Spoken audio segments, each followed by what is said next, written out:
우한 폐렴 코로나19 사태로 미국과 중국의 충돌 양상, 좀 더 넓게는 영국과 미국을 중심으로 한 서구명권과 중국과 러시아를 중심으로 한 전체주의 국가 간의 충돌 양상이 짙어지고 있습니다. 이것은 일종의 기독교 문명과 반기독교 문명의 충돌이라고 볼 수도 있는데요. 미중 간의 무역 전쟁은 물론 홍콩 사태, 북대서양, 남중국해 군사 충돌 등 이슈가 한두 가지가 아니죠. 그 가운데 가장 민감한 고리가 북한 문제입니다. 구체적인 예를 한번 들어보겠습니다. 우선 우한 폐렴 코로나19 사태 이후 중국과 러시아의 군사적 활동 빈도와 강도가 강화되고 있다는 소식을 알아보려고 하는데요. 최근에 홍콩 사우스 차이나 모닝 포스트, 홍콩에서 발간되는 남중국 지역의 뉴스의 가장 빠른 매체죠. 이 매체의 보도에 따르면 중국이 코로나 사태 이후 국방 예산을 오히려 증액할 것이라는 보도를 계속적으로 내고 있습니다. 악화하는 미중 관계, 대만 중국 갈등 등을 고려할 때 불가피할 것이라는 요지인데요. 5월 10일에는 이런 보도가 나왔습니다. 국방 예산을 줄이게 되면 국내외 잠재적 적들에게, 국내외, 중국 안과 밖에 있는 많은 적들이 있는데 국내외 잠재적 적들에게 핵심적인 국가 이익 수호를 위한 의지를 포기했다는 잘못된 신호를 줄 수 있다. 한 전문가 발언까지 인용되어 있습니다. 우한 폐렴이 중국의 보건경제 분야는 위축시켰지만 군사굴기라 불리는 군사적 강대국화는 오히려 가속화하고 있다는 것이죠. 영국의 가장 큰 매체인 이코노미스트로 가봅니다. 최근 보도는 러시아가 북극 함대 전략을 강화하고 있다고 기사가 나왔습니다. 잠수함 활동도 냉전 이후, 중소냉전이 끝난 이후 가장 활발한 상태라고 판단하고 있다고 합니다. 북대서양 조약기구 나토죠. 나토의 고위 관리를 인용한 발언이었는데요. 실제로 지난달에도 러시아 군용기들이 북해를 지나 남진을 했고 나토는 러시아 군용기의 북해권 진입을 2차례나 차단하기도 했습니다. 사실은 남의 일이 아니죠. 중국과 러시아의 항공기들이 한국의 영공과 카리즈, 방공식별 구역을 침범하는 일들이 점점점 많아지고 있습니다. 일본도 마찬가지라고 하더군요. 왜 이런 일이 최근에 더 많아지고 있을까요? 중국, 러시아의 군사적인 활동들이 왜 더 강도와 빈도를 높이고 있을까요? 마크 에스퍼 미국 국방부 장관은 5월 5일 기자회견에서 이렇게 얘기했습니다. 중국과 러시아의 최근 움직임은 신종 코로나 바이러스 확산이라는 위태로운 시기를 악용해서 미국의 전략적 경쟁국들이 이익을 취하고 있는 것이다. 그러니까 안에 문제가 많이 생기기 때문에 이것을 바깥으로 돌리고 있다는 요지인데요. 윌러 그레슨 전 국방부 아시아 태평양 차관보 역시 5월 11일 VOA에 같은 취지의 발언을 했습니다. 바이러스에 따른 경제 침체와 내부의 불만을 바깥으로 돌리기 위해 영내의 군사적 활동을 강화하고 있다는 것입니다. 물론 미국과 영국도 가만히 있지는 않습니다. 대비태세를 강화하고 있죠. 지난 5월 4일부터 5월 8일까지 있었던 일입니다. 역시 냉전 종식 이후 처음으로 미국과 영국 해군 함정이 바렌츠해라는 바다에 진출했습니다. 바렌츠해는 북극해 바깥쪽에 있는 해역이죠. 아주 민감한 바다입니다. 냉전 이후 처음이라는 이런 표현들이 여러 지역의 매체들을 통해 보도되고 있습니다. 미국의 인도태평양 사령부는 5월 10일 트위터 영상을 공개하기도 했는데요. 잠수함과 전폭기, 전략적 폭격기들이죠. 남중국해에 집중적으로 전개하는 모습이었습니다. 북해, 남중국해, 여기에서 나온 영상은 핵항공모함 애쉬빌, 알렉산드리아호는 물론 해군함정 몽고메리, 세자르 차베스호 등 핵항모 전단이라고 하죠. 때로 몰려다니는 배들입니다. 영내에 전진 배치했다는 사실을 공개했습니다. 또 미국은 5월 7일 유럽과 인도태평양 인근에서 B-1B, B-52로 구성되어 있는 전략 폭격기가 영내 훈련을 전개했다고 발표했습니다. 의도적으로 발표하는 거죠. 5월 5일에는 알래스카, 에렌도르프 리처드슨 공군기지에서 F-22 전투기 등 이 가장 강력한 전투기라고 알려져 있죠. 이른바 코끼리 걸음 훈련을 실시했다고 강조했습니다. 코끼리 걸음 훈련, 저도 예전에 말씀드린 바가 있습니다. 폭격기 편대가 이륙 대형을 유지하는 거죠. 적성국에 대한 억지의 신호로 사용되곤 합니다. 그런데 이것뿐이 아닙니다. 코로나 바이러스 발원지를 둘러싸고 미국과 중국 간의 갈등이 고조되고 있죠. 트럼프 대통령도 언급을 했습니다마는 폼페이오 국무장관은 반복적으로 발언하고 있습니다.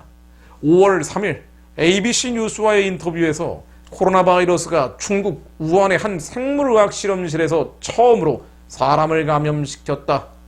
이것에 대한 상당한 증거가 있다. Significant evidence라는 표현을 썼습니다. 5월 6일 언론 브리핑에서도 같은 이야기를 했지요. 우한 연구소 유래설에 대해 확실성을 갖고 있지는 않지만 상당한 증거가 있다. 상당한 증거. 그러니까 뭔가 있는데 이것을 공개하지 않을지는 앞으로 상황을 보겠다는 취지로 이해가 됩니다. 물론 중국은 강력 반발하고 있습니다. 그런데 중국의 비판 근거가 흥미롭습니다. 중국 공산당 기관지 환구시보는 사설을 냈는데요. 폼페이오 국무장관 발언에 대해서 이렇게 말했습니다. 기독교인으로 알려진 그가 거짓말을 퍼뜨리거나 대중을 호도하며 기독교를 저버리고 있다. 기독교를 단합하는 중국이 이런 표현 쓴 게 참 이채롭죠.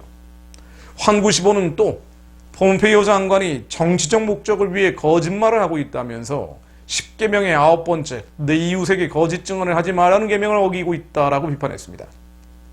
타락한 정치인, 종교적 관점에서도 비열한 사람이다라고 비난했죠.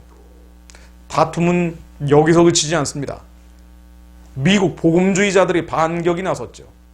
크리스천 포스트, 미국의 대표적인 기독교 매체입니다. 5월 6일 보도 내용을 보면은요, 내셔널 히스패닉 크리스천 리더십 연맹의 의장 세뮤엘 로드리게스 목사라는 분이 이렇게 이야기했습니다.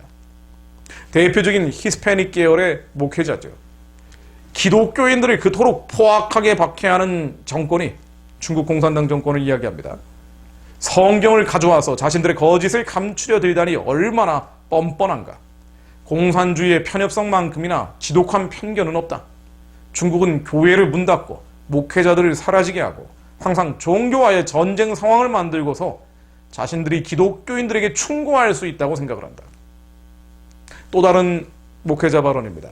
크리스천 리더 회의라는 단체 의장인 조니 무어 목사는 이것은 중국이 그들의 게임이 끝났다는 것을 알고 점점 절박해지고 있다는 가장 분명한 신호다. 중국 공산당 체제가 끝으로 가고 있다. 이런 복선을 깔고 있는 것 같습니다. 그들의 게임은 끝났다는 것을 알고 점점 절박해지고 있다는 가장 분명한 신호다. 중국 공산당 CCP는 폼페이오 장관이 훌륭한 기독교인이라는 것에 감사해야 한다. 왜냐하면 미국은 중국에 책임을 묻기 위해 할 수 있는 일들이 훨씬 많이 있기 때문이다. 앞으로 더 많은 비판을 중국 공산당에 할 수 있다라는 취지입니다. 하베스트 크리스천 펠로우십의 그렉 로리 목사는 또 이렇게 이야기합니다. 폼페이오 장관이 종교의 자유를 장려하고 특히 중국 내 박해받는 사람들을 변호하기 위해 전 세계에 헌신적인 노력을 기울였기 때문에 이런 비판이 나오고 있다. 정리해 보겠습니다. 미국과 중국, 기독교명과 반기독교명은 충돌하고 있습니다. 코로나 사태는 이것을 증폭시키고 있죠. 누구도 예측할 수 없습니다만은 아마도 미국 내 코로나 사태가 더 심각해진다면 미국은 중국의 발원지 문제를 집중 캐고 상당한 증거가 있다는 그 증거를 폭로할 수도 있습니다. 그리고 어디선가 부딪힐 수도 있죠. 부딪히는 무대는 남중국해가 될 수도 있습니다. 북대서양이 될 수도 있습니다. 또 한반도가 될 수도 있습니다. 한국은 어떤 면에서는 피해갈 수 없이 어느 쪽인가 서야 하는 입장이라고 이야기할 수 있습니다. 열강들이 격돌하던 구한말처럼 말이죠. 자, 이런 상황에서 바로 어제죠. 5월 13일 문재인 대통령과 시진핑 중국 국가주석이 통화하는 내용이 나왔습니다. 언론에 보도된 발언에 따르면 시진핑은 통화에서 금년 중에 한국을 방문하겠다는 굳은 의지는 변하지 않았다고 말했고, 문재인 대통령은 한중 관계에 시 주석의 방안은 무엇보다 중요하다고 화답했다고 합니다. 그리스도인들은 특별히 시대를 더 분별해야 합니다. 우리 안에 성령님이 계시고 선과 악을 판단해주는 분이 우리 심령 가운데 임하셨기 때문입니다. 세상 사람들이 다 잠들고 취해 있다 할지라도 그리스도인들은 시대를 분별해야 합니다. 지금 벌어지는 싸움은 전체주의와 자유진영과의 싸움입니다. 기독교 문명과 반기독교 문명의 충돌이죠. 일종의 종교적인 전쟁의 양상까지 보이고 있습니다. 한국 정부는 이른바 한중 운명 공동체, 중국의 1대1로 참가에 대한 반복적인 의지 표명에서 확인되듯이 이미 큰 방향을 결정한 것 같습니다. 이러한 흐름은 앞으로 더 거세질 것입니다. 결과는 무엇이 될까요? 한국이 사회주의로 가는 것입니까? 공산주의로 가는 것입니까? 단정적인 평가를 하기는 어려울 수 있습니다. 그러나 분명한 것은 한국이 북한과 중국, 러시아로 대변되는 전체주의 문명권, 반기독교 문명권 그 영향력 아래 빨려 들어가는 것이죠. 그 결과는 무엇입니까? 교회의 쇠락입니다. 교회의 쇠퇴입니다. 러시아 한번 가보십시오. 개신교는 이단으로 분류됩니다. 반국가적인 종교로 많은 박해를 받고 있습니다. 중국과 북한만 그렇다는 게 아니죠. 한국이 전체주의 반기독교 문명 아래 빨려가게 된다면 일반 국민들은 큰 영향을 받지 않을지도 모르지만 물론 많은 영향을 받겠죠. 그러나 가장 큰 영향을 받게 되는 것은 바로 교회입니다. 그럼에도 불구하고 시대를 전혀 분별하지 못하는 게 한국 교회의 현실이죠. 역전의 고리가 있습니다. 반전의 뜀틀이 있습니다. 그것은 전체주의가 한반도를 뒤덮는 것이 아니라 자유를 확산시키는 것입니다. 자유를 북진시키는 것입니다. 하나님과 예수님과 성령님을 부를 자유가 휴전선을 넘어 북한과 대륙 초원으로 뻗어가게 하는 것이죠. 하나님의 뜻이 하늘에서처럼 한반도 위에 이루어지는 것은 물론 만주와 연해주를 향해 뻗어가는 것입니다. 바로 북한의 구원과 해방이 그 시작입니다. 복음 통일을 위해 더욱 기도해야 할 이유가 바로 여기 있습니다. 이대로 가다가는 한국은, 특히 한국의 교회는 무너지는 길을 걸어갈 수도 있습니다. 중간은 없죠. 그러기에 역전시키고 반전시키기 위한 하나님의 뜻이 가련한 북한 동족들에게 하루빨리 임할 수 있도록 더 기도해야 합니다. 더 많은 사람들이 더 큰 목소리를 내도록 해야 합니다.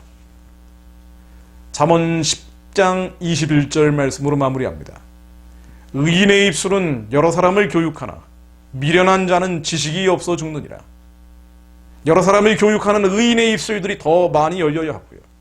또 이러한 의인들이 더 큰 목소리를 낼 수 있도록 도와야 합니다. 미련한 자는 지식이 없어 죽느니라.